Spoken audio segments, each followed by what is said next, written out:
안녕하세요, 케부자입니다. 시청하시기 전에 구독하기, 좋아요, 알람 설정, 메모시까지 부탁을 드리겠습니다. 오늘은 여러가지 경제 뉴스, 세계 뉴스 한번 보도록 하겠습니다. 그리고 제 주말에도 제가 토요일까지 제 방송을 했었는데 개인적으로 좀 바빠지는 관계로 토요일, 일요일은 이제 경제 뉴스 복습을 하는 날로 봐주시는 분들한테 너무 감사드리고요. 네, 코로나19가 비상사태 공식적으로 3년 4개월 만에 해제가 됐다고 합니다. 사실은 근데 공식적으로 이제 WHO에서 선언한 게 3년 4개월인 거고, 사실 그 전부터 있었잖아요. 그러니까 뭐 4년이라고 말할 수도 있고, 뭐 3년 4개월 만에 끝났다 얘기할 수 있는데, 뭐 어느 정도 좀 합의를 보면은 아마 3년 6개월 만에 코로나가 공식적으로 종식이 된 것 같습니다.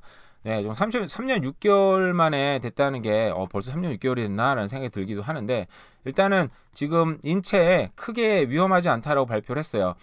제가 일하는 곳도 여전히 코로나를 사람들이 걸립니다.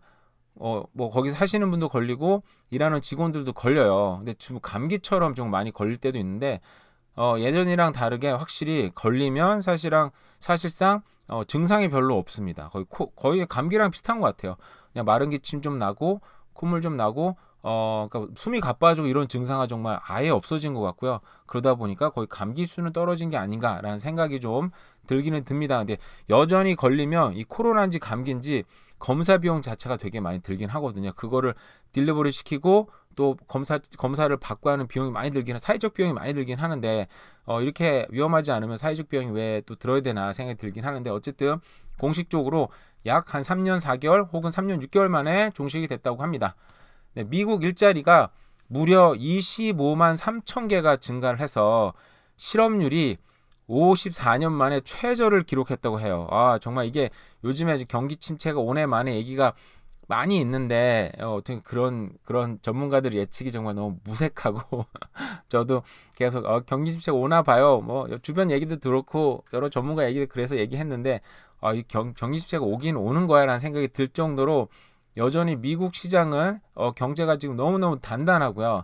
실업률이 3.4%밖에 안 된다고 합니다. 그럼 이러면은 문제가, 기업들도 사람을 찾기가 너무너무 어려운 상태고 노는 사람이 사실상 거의 없다는 얘기예요. 3.4%면 그냥 다른 직장을 대기하는 인원까지도 포함되거든요.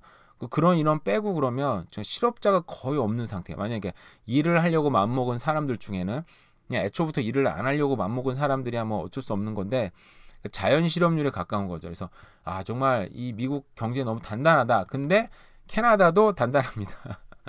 캐나다도 4월 일자리가 4만여 개가 증가를 했고요. 8개월 연속 증가를 했다고 합니다. 근데 이런 거 보니까 렌트가 지금 막 미친 렌트, 그리고 2, 3, 4월 달에 부동산에서 확실한 반등이 나온 게 괜히 나오는 게 아닌구나라는 생각이 드네요. 그죠?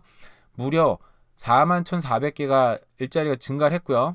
그 실업률은 연속 5%에 머물렀대요. 물론 미국에 비해서 조금 1.5% 높은 거긴 한데 5%도 사실상 대단한 겁니다. 이게 정말 주변에 실업자가 거의 없다고 보시면 돼요. 그러니까 대부분 자기 잡도 생겼고 돈도 좀 받다 보니까 부동산 좀 많이 그래도 좀 떨어졌으니까 사자 뭐 이렇게 됐나 봐요. 그죠? 저렇게 사람들 직장들이 탄탄해지니까 렌트도 거의 미친 렌트가 이게 나오는 거죠. 그죠?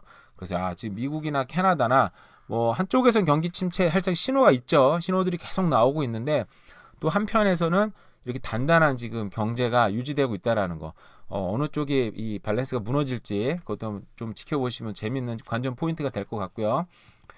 자, 중국이 만약에 대만을 침공한다면 세계 경제가 1,300조씩 증발한다. 뭐 이렇게 얘기를 했다고 합니다. 그래서 전쟁하지 마 경고를 한 거죠. 근데 사실상 중국이 대만을 침공하면 지금 미국이 계속 그 사이에서 중재를 하고 있기 때문에 사실상의 이제 대리 전쟁이 시작이 되는 거죠. 대리 전쟁이 시작이 되면 그 주변에 뭐 한국이라든지 일본이라든지 과연 경제적으로 이익이 될 것인가. 옛날에 한국의 전쟁이 났을 때는 일본 같은 경우는 미국이 일본을 전진 기지로 쓰면서 거기 엄청나게 발전하는 계기가 됐거든요. 일본은 워낙에 발전된 나라였는데 2차 대전 겪으면서 나라가 살짝 한번 폭망을 했죠. 핵폭탄 2번 맞으면서. 근데 그게 다시 한국 전쟁 때 그때 다시 번성하게 되면서 또 베트남 전쟁도 일어나면서 엄청나게 돈을 벌었는데, 한국은 과연 그런 전초기지 역할이 될 것인가, 아니면 이런 전쟁이 희생양이 될 것인가, 뭐 알 수는 없죠. 또 더군다나 이런 거는 꼭 그 주변 나라들뿐만 아니라 전 세계 경제에 어마어마한 영향을 미칠 텐데 사실상 이런 미국과의 중국과의 전쟁 얘기는 10년 전부터 있었던 것 같아요. 근데 이게 그때는 말도 안 되는 얘기고 이게 정말 어떻게 중국이 미국이랑 어떻게 덤벼 말도 안 되는데 물론 경제적으로는 한 방 먹어서 좀 잠잠해진 부분이 요즘에 다시 또 살아나고 있고 그리고 군사적으로는 사실상 많이 부족하긴 하겠죠. 근데 어쨌든 지역 전쟁이라 그러면 뭐 붙어볼만 하다고 생각하는 것 같아요. 보니까 전면전이 아니고 만약 그렇게 되면 이게 레이 달리오도 미국과 중국의 전쟁 얘기를 하더라고요. 왜냐하면 지금 그 사람 역사적인 얘기를 많이 하는데 역사적으로 봤을 때 네덜란드가 옛날에는 세계 최강이었고 그게 다시 영국으로 넘어왔고 그게 또 뭐 스페인이었 때도 있었죠. 스페인 때 있다가 이제 미국으로 넘어온 상태에서 역사적으로 보면 그 패권이 다시 넘어갈 때가 됐고 그런 신호들로 나오는 게 달러 패권이 지금 살짝 조금씩 금가고 있잖아요. 그런 걸 하나의 신호로 보더라고요. 늘 그런 통화도 그런 패권 국가에 맞게 변해왔다. 근데 위안화가 지금 중국 위안화가 굉장히 급부상하고 있다 보니까 이제 패권이 넘어갈 때가 돼서 그러려면 전쟁이 나야 되는데 이걸 단순히 경제 전쟁으로 보는 사람들도 있고 물리적인 분명히 전쟁도 있을 거다. 왜냐면 요즘 좀 그런 분위기가 많이 나긴 나더라고요. 그래서 그런 전쟁은 날 거다라고 얘기를 하고 있기 때문에 과연 정말 이게 경제 전쟁으로 끝날 것이냐 아니면 좀 물리 전쟁까지 어느 정도 들어갈 것이냐. 만약에 물리 전쟁이 붙게 된다면 그때 자산 시장에 이제 대폭락까지 얘기하는 사람도 많이 있습니다. 이게 물론 컨스피러시라 그래가지고 이렇게 음모론으로 보는 사람도 많이 있긴 하지만 실질적으로 요즘 많이 나오는 세계 뉴스도 전쟁이 어느 정도 있을 수도 있겠다는 생각이 들긴 들어요. 네, 미국과 중국은 AI 표준 전쟁인데요. AI 퀀텀 표준을 국가 전략 발표했다고 합니다. 이거는 이제 다른 얘기가 아니고 미국이 이제 이런 퀀텀 컴퓨터, 양자 컴퓨터라고 그러죠. 양자 컴퓨터라든지 그리고 AI 요즘에 GPT가 나와가지고 엄청나게 선풍적인 어떤 그런 여론의 주목을 많이 받았잖아요. 그러다 보니까 미국 같은 경우는 표준을 자기 걸로 만들어야 다른 나라가 따라오지 못하게끔 만들고 싶어 하는 거죠. 이것도 경제 전쟁 아니면 물리적 전쟁의 한 일환으로 봐야 되겠죠. 그래서 중국과 미국 혹은 중국 진영, 미국 진영으로 나눠서 중국 진영이 대표적으로 중국, 러시아, 또 사우디가 붙었죠. 그런 브라질 이런 나라들의 주축이 돼서 싸우는 나라와 또 미국, 영국, EU, 한국이나 일본 대체적으로요 붙어서 전 세계가 사실상 이제 신냉전이 시작됐다고 얘기하는 사람도 많이 있는데 이렇게 됐을 때 경제는 어떤 영향을 받을까? 그런 것도 주목해 봐야 되겠죠. 미국이 사상 최저의 실업률이 발표되는 순간 지금 며칠 동안 자산 시장에 굉장히 많은 폭락이 있었었는데 오늘은 굉장한 상승이 있는 날입니다. 크루드 오일도 이틀 동안 거의 8% 폭락을 했었어요. 근데 오늘 갑자기 또 4%가 올라갔고 저 같은 경우는 경기 침체에 제가 갖고 있는 주식을 제 포지션을 경기 침체에 지금 놔둔 상태라서 좀 손해가 지금 나오고 있는 상황입니다. 이걸 지금 팔아야 되나 말아야 되나 사실 고민이 되긴 하는데 무려 300%의 수익률이 나긴 났는데 거기 좀 떨어지다 보니까 그 마음이 아프더라고요. 그래서 그 매도를 잘 못하겠어요. 근데 매도를 못하면 결국 큰 손해가 더 나니까 생각을 좀 더 해보고 해야 될 것 같고요. 이거는 영국 왕실 얘기인데 찰스 3세 재산이 최소 3조라고 합니다. 3조. 그래서 왕실의 국가 지원 왜 필요해 얘기가 나온다고 하는데요. 세상에. 그 영국 여왕 재산이 아니라 빼고도 찰스 황태자의 왕이죠 이제는 왕의 재산도 3조가 된다고 합니다. 그러면 이 왕실의 재산은 도대체 얼마인 건가? 참 대단하네요. 엘자베스가 이제 여왕이 죽고 나서 거기에 대해서 이제 세습을 받고 그죠? 그래서 여러 가지 해 보니까 배당도 지금 어마어마하게 받고 있고 이런 왕가의 재산은 버킹엄 궁전, 윈저성, 왕실 소유 궁전과 성, 별장, 주요 곳만 18곳에 달하고요.